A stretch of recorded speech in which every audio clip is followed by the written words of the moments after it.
Congratulations, Chiefs Kingdom. The regular season is now over. It was a tight one. Hair of the chinny chin chin comes to mind. There's a number of things we're going to talk about. How many times I'm not going to say the word Melvin. Welcome to Locked On Chiefs.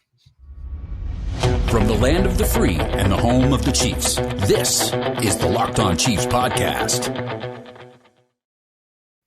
Welcome back, everybody. He is Matt Derrick over there from ChiefsDigest.com. He is Chris Clark, who is a little under the weather. We're going to take it easy on Chris tonight. Hope you guys are pumped up. Thanks for making us your first listen.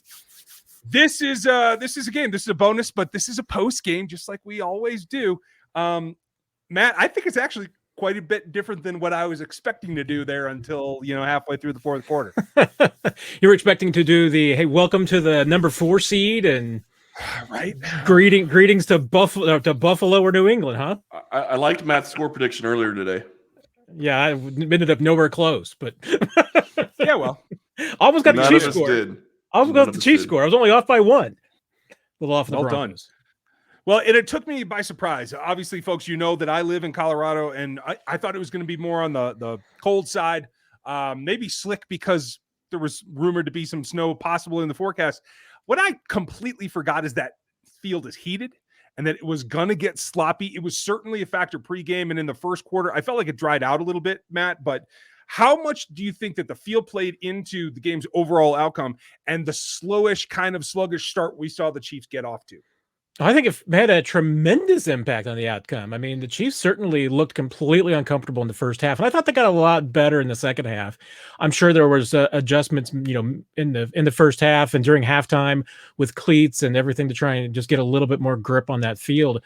I'm baffled by it because what Arrowhead's got a heated field too, and honestly, I mean that helps. I mean, usually it's the heated field at Arrowhead before those days, you'd get frozen portions of the field that would just become an ice rink. So I guess it should be surprised that it just becomes a slop in Denver. But that was, I'm not sure I've ever seen an in-season field really that bad a shape. I don't know what was going on there. But I think it definitely made an impact. I mean, there was certainly a few plays here and there that it definitely made a difference. I think the offensive line had a few problems. I mean, there was specifically one that sacked him that Patrick Mahomes took. I think everybody in the offensive line slipped. So, yeah, I mean, it definitely made an impact. I still think the better team won. So, hey, but the frustrating thing if you're the Chiefs is that this could have been easier. I mean, it certainly could have been easier if they made a couple of plays. Should have been easier, and I will say this. I had a lot of people saying the offensive line played bad today. I don't really think they played bad. I think you said it, Matt, when you slip the way you do, and they did multiple times in this game, that's going to hurt your pass blocking. And if you give a quarterback 3 to 4 seconds to throw the ball, that's not on the offensive line. So how many times did Mahomes try to go God mode in different times in this game? But it wasn't like it was after 1 or 2 seconds. It was after 3 or 4 where he'd gone through all of his reads and nobody was open. You can't blame that on the offensive line. Yeah, at first blanch, I don't put this on the offensive line. I probably want to go back and look at a couple of the penalties. The Joe Thuney penalty, I mean, that was probably a pretty blatant one. And you probably need to see the Creed Humphrey one too to see how bad that really was. But I at first blanch, I don't put anything on the offensive line for the most part, because like I said, I mean, most of the mistakes and the issues I saw with the offensive line, put a lot of it on the turf. So we'll see. But at first look, I don't have any problems with the way the offensive line played today. And at the end of the day, they facilitated what did go on. They did move the ball fairly well. A lot of miscommunication. We'll get to that. But the big takeaway is second game in a row, I think they came out flat. I think they were looking past their opponent. I think they were ready clearly for the playoffs, but they managed to pull this one out, unlike last week. That's a credit to them to getting it figured out. I wasn't expecting the defense to have to save this offense. But at the end of the day, I think where we have to feel right now on a Saturday is that the Chiefs were able to put it together, get that win, get out of the regular season, and now it's a waiting game. There is that game tomorrow between the Titans and the Texans that is going to change exactly what happens from tomorrow on for this Kansas City organization. Is there any takeaway other than just sit around, get your rest tonight, get your rehab in the morning, get ready for that game? Is there anything else they have to do? Not really. I mean, that's the real big upside to getting the Saturday game is that, yeah, you get a full day of rest that the rest of the the conference doesn't get, and especially the other potential playoff teams that you're going to be facing. So, yeah, I mean, this is complete rest day for the Chiefs. You're right. I mean, the guys who need to get treatment will come in. I'm sure we'll get a chance to ask Andy Reid, if he's plans any meetings on Sunday. For the most part, usually in a situation like this, he'd give the guys completely a day off, maybe even, kind of 2 days off, depending on, what the schedule ends up looking like and when they are going to play next. I mean, don't forget, there's an entirely possibility this team doesn't play again until, one option is 2 weeks, another option is next Monday, next Saturday or Sunday. I mean, there's a lot of different ways it could go. So, if the Chiefs end up playing on Saturday, then, they're going to get to work pretty quickly on Monday. But it could go a lot of different ways right now. But I think Andy's going to let these guys enjoy where they're at and rest up after a hard-fought win. And I just got to hope that they don't play on Monday. That's all I got to say. Yeah, I would not enjoy that either. It's a tight turnaround the following week. It's a tough thing. And I want to talk about the setup for where they are. We'll do that here in just a second, folks, because you got to go get these. The Built Bars are out. They're changing flavors. They're doing all the things that they do. It's a new year. You can have a resolution. These things will definitely help because these are 130 to 150 calories. They're low net carbs, low net fat. They give you 17 grams of protein per bar. They'll replace a meal if you need it. They'll be an additional protein source if you need it. They taste great, and you're always getting something new from them. All you got to do is go to built.com where you can get all these different flavors for you. You just got to use our code LOCKED15 to get 15% off of your purchase, whatever it is, however much it is, or whatever flavor it is. Over there at built.com, that's LOCKED15 for 15% off at built.com. And then while you're doing it, you might as well make sure you can save a little bit more money and get the Get Upside app. You go do that. Then you're saving on gas to go pick up those Built Bars from wherever you got to get them, because that's the way that it works. You download the app from any app store that you like. It's called Get Upside. Use the code TOUCHDOWN. That gets you a bonus. And so for every gallon that you track with the app, after that, you get 25 cents back. You just start racking it up. Right now, with that code, you get an extra 25 cents back on your first gallon. So it's like going to the pump and knocking 50 cents off the price at the pump right away. It goes into your account. You can then send it back to yourself however you like. Bank account, Amazon, gift cards, PayPal, whatever. Just use the code TOUCHDOWN when you download the Get Upside app, and that will get you in the door. They got out of the door with, I think, unfortunately, an injury to Darrell Williams, it looks like. I hate it when they say a toe and they're nondescript because it always makes me think the worst. But if this happens to be something where Darrell has to miss some time, Matt, how significant is that right now? I mean, significant only in the sense that, Clyde has been banged up too right now, although it's certainly all indications are that, the Chiefs do expect him to be back for the playoffs, but that just eats away at your depth. What gives you some hope is that Derek Gore has played very well when given opportunities, and the Chiefs got plenty of work on Saturday to Jerick McKinnon. I think that was a big deal to get him fresh at everything. It gets into the end zone, gets his first touchdown as a Chief. Loved what I saw from him. Yeah, if you're the Chiefs and right now you had to roll in next week with Clyde coming back, McKinnon and Gore, you're still feeling pretty good about where you are. Were you surprised just how well it went for McKinnon? I was really happy to see it. Yeah, that was good to see. Honestly, I mean, that's the kind of stuff that we were seeing from McKinnon and the Chiefs offense, going back even to June during OTAs. I mean, this guy can be an absolute, complete and total mismatch. And, and before the injury, it looked like, he was just having some difficulty just kind of fitting in. But it didn't make a whole lot of sense because, like I said, you go back to what some of the Chiefs were doing offensively back in training camp and OTAs. McKinnon just always looked like a chess piece that Andy Reid could really use. And I think this was at least the best we've been able to see of McKinnon in a short period of time to see what he could really do. I really loved what I saw from McKinnon. I just want to say I thought he played very well. I'm pretty sure we talked about that on Friday is he could be a guy that could get loose and actually have an impact on this game. So I liked seeing that he was able to do that. The other thing I really want to say really quick while we're still talking offense, I thought Mahomes played pretty good for the most part. There were a couple of throws that seemed to get away from him, but it also looked like there were times where he just was not on the same page as his wide receivers, and they have to get that cleaned up going forward. Well, and in a game we talked about it a couple of weeks ago, how sustainable is it for the Chiefs to go into the postseason if Tyreek Hill and Travis Kelce are the entire portion of the passing game? Well, it's probably a little bit of both. I mean, we saw that's not completely sustainable because they've really dropped off the last few weeks and other guys have had to step up. But I think we're also seeing this Chiefs offense it's most effective when those two were running and going. So, yeah, I mean, if I'm going into playoffs, And that's the only thing that makes you a little bit nervous is, with Kelsey looking like maybe he dinged the hip up a little bit there at the end, and Hill having the heel issue before and during pregame warmups. Those are the two guys that, hey, you're going to be counting on big time going into the playoffs. And Byron Hopefully Pringle we'll get more have stepped detail. up. Sorry. I just was going to No, say you're Byron right. Pringle stepped up, and McCall Hardman had his first 100-yard game. I thought he played very well. I liked what they did with him, and I think if they use him in that fashion and get him in space, a lot like they did with McKinnon at times, that's going to play well to his strengths and really help this offense. It definitely did. I was just going to look up how many targets because at some point in the third quarter, I think Hardman had 10 targets already, Matt. Was this by design, do you think, or was it just the way that the game flowed that he was the guy that was going to get loose without Kelsey really getting going? It's really curious to me because it certainly felt a little bit like maybe there was a little bit of the, hey, let's get Hardman engaged and going, because the Chiefs had done that a couple of times, with the idea that you get Hardman going early and he can get on a roll and kind of take a little bit of the mantle.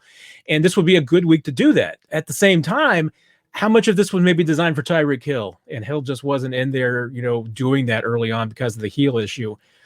It's probably a little bit of both, actually. I wouldn't have been surprised if the Chiefs went into this game. I mean, certainly with the amount of looks that Hardman was getting early, even when Hill was on the field, that was probably a little bit of the game plan. We'll see if Andy Reid has anything to say about that later, but I wouldn't be surprised if that was part of the plan, was just to get Hardman engaged a little bit more. It was 11 total targets for Hardman, 8 catches for the 103. Pringle was number 2, 8 targets, 5 catches at 56. Both had a 19 plus, so like a couple of chunk plays from both of them. Good signs there. I'm not terribly concerned about Hill myself, because I don't think if it was anything long term, if it was anything Achilles related, folks, just because they see Hill doesn't mean Achilles. I don't think you would have seen him out there at all. Just like they saw with a little twinge for Orlando Brown last week, I think you take Hill off and in the locker room and just call it done if there's any real concern, Matt. Am I not giving this enough credit? No, I'm on the exact same page that you are. If that training staff thought I think there was anything more than a 1% chance that Hill was going to aggravate that heel any further by playing, they would have held him out. So I would not be terribly concerned about that. I mean, it's obviously something that, could continue to aggravate him for a little bit, but he played through it. I don't think that's going to be a long-term issue. We'll see with, what we hear about Hill and Kelsey and Williams over the next couple of days. Those will be the ones that would be more concerned about right now. I will say this really quick on Hill. The thing that really stood out to me is they still went to him on 4th down when they needed it the most. On one of those plays that we've seen them use over and over and over again, I think that's a great sign for how he was able to push through and do something just that small and really help the team. That's a 4th down money play. I mean, that's always going to be there. So doesn't surprise me. I mean, that was the Chad Henne play.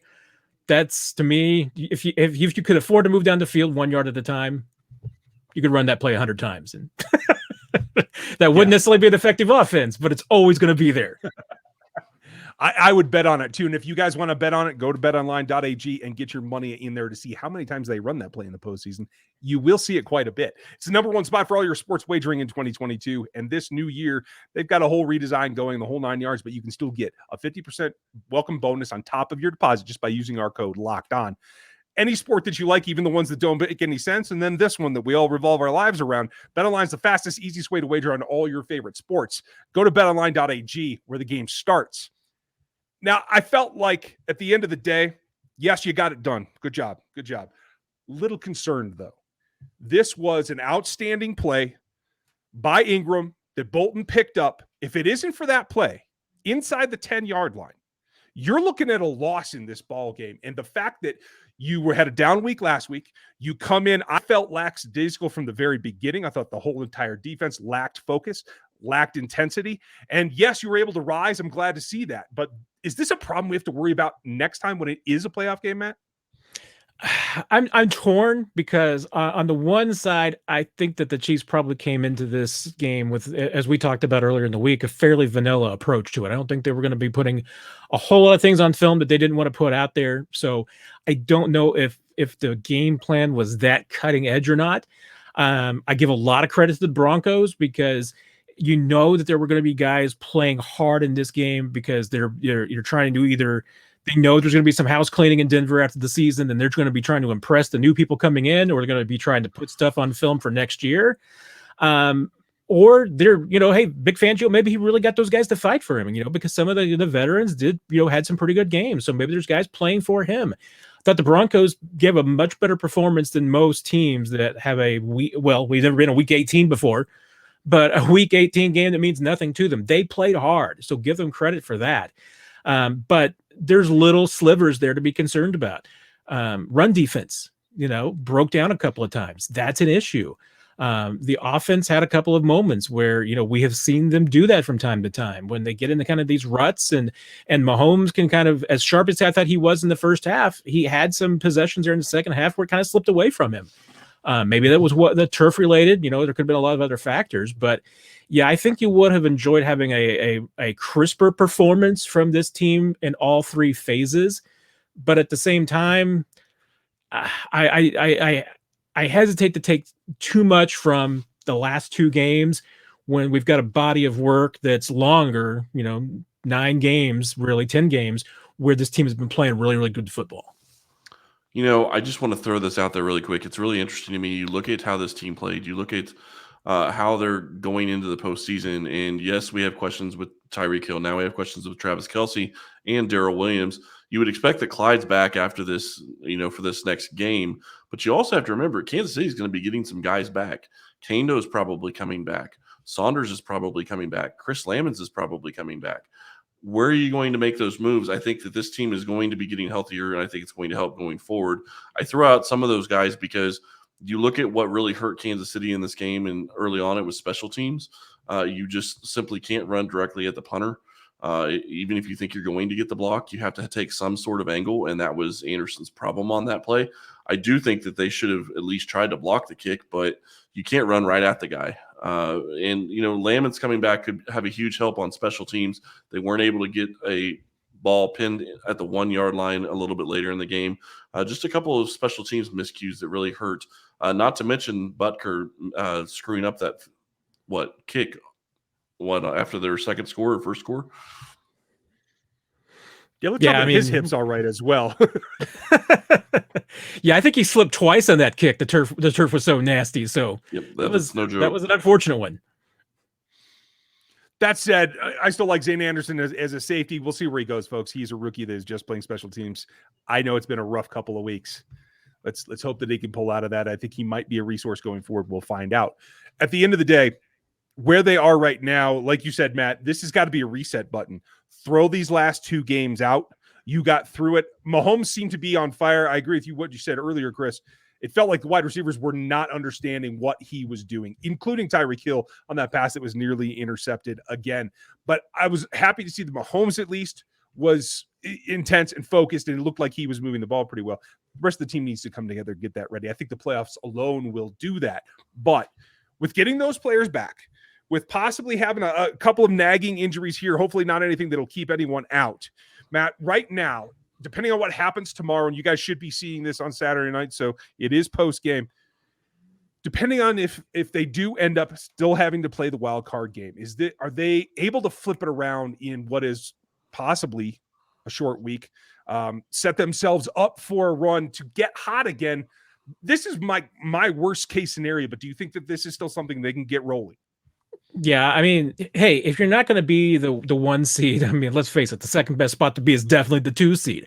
I mean, you're going to be facing a team that would never have made the playoffs before. Now, it's not to say that a 7 seed still can't be tough, but it's still going to be the easiest possible game that you could be playing now. So, that's a benefit of the new playoff system, is that, hey, even though you're going to be the 2 seed, you're still going to be playing a team that's in the middle of the conference. So you're at home. Your edge should be there. And 2, just, the Chiefs have benefited in the past before from, number 1 seeds falling. The Titans lose, and I don't, as much as I love Mike Vrabel and I like what the Titans have done, and they're a good team. I mean, even though I think that they lack some elements, they play good team football. It's still not necessarily a team that's really super built for the playoffs. And so to me, the fact that you got the Titans on the other side of the bracket, they got 2 chances to lose. The AFC could still end up going through Arrowhead. So I'm not completely out of the picture that the Chiefs don't end up hosting the AFC Championship game again, because I don't know that the Titans will be there. I think the Chiefs have a better chance of it. Having 2 games at home to hold serve, I like their chances. And I'm glad you said that, because I was about to point that out. They'll at least have 2 home games as long as they win the first one. I do think that plays to their advantage. The only thing that is going to not play to their advantage is it looks like it's probably going to be the Chargers, would be my guess, is the 7 seed. Although who knows, Sunday is yet to come, so we'll have to wait and see how that happens. Whoever they end up facing, a couple things that have to get straightened out. Hopefully you get all your players back that you need on the field, whether that's CH and Darrell or one or the other, and Hill and Kelsey are good to go. Because there's enough slack in this offense right now that you have to get tightened up in order to hit the ground running. On the defensive side, you have to get a pass rush. There was no pass rush today. Outside of a great play by Ingram there was no pass rush. That is not okay. You need to get those guys torqued up and on a roll. Which absolutely shocked me, considering Chris Jones needed 1 sack to get $1 million bonus. And he didn't seem like he was by the QB at all today. So credit to the Denver offensive line. I thought they played very well. Matt, who's your game ball going to? I probably should give it to Melvin Ingram, because his forcing of the fumble, and it was the exact same play in the run game earlier in the game too. I mean, he had a couple of absolutely soul-crushing tackles in the run game. Thank you, Pittsburgh. I cannot not give the game ball to MIZ. Nick Bolton with the touchdown saved the day. And hey, let me credit the rest of the escort that he got into the end zone. I was going to say, did you think he was going to get caught? I thought he was going to get caught. Credit the oxygen he got on the sideline afterwards too, because I think he was still hitting the oxygen like 2 drives later. But Nick Bolton, game ball, baby. Well Ryan, done. Who you got? Chris, who you got? Well, I'll give it to Ingram then, because Bolton doesn't get to do what he did unless Ingram gets through there. And hey, you know what? I might as well give a couple out to those 2 tight ends in Denver who forgot to do their job. So cheers. I'm going to kind of go a little bit of a different direction. I think that Hardman played a really good game. I thought, outside of him catching the ball inside the 5-yard line on a punt return, which I thought was a very bad decision, but Kansas City was able to overcome it and get a touchdown on that drive. Hardman was basically a huge playmaker for this Chiefs team.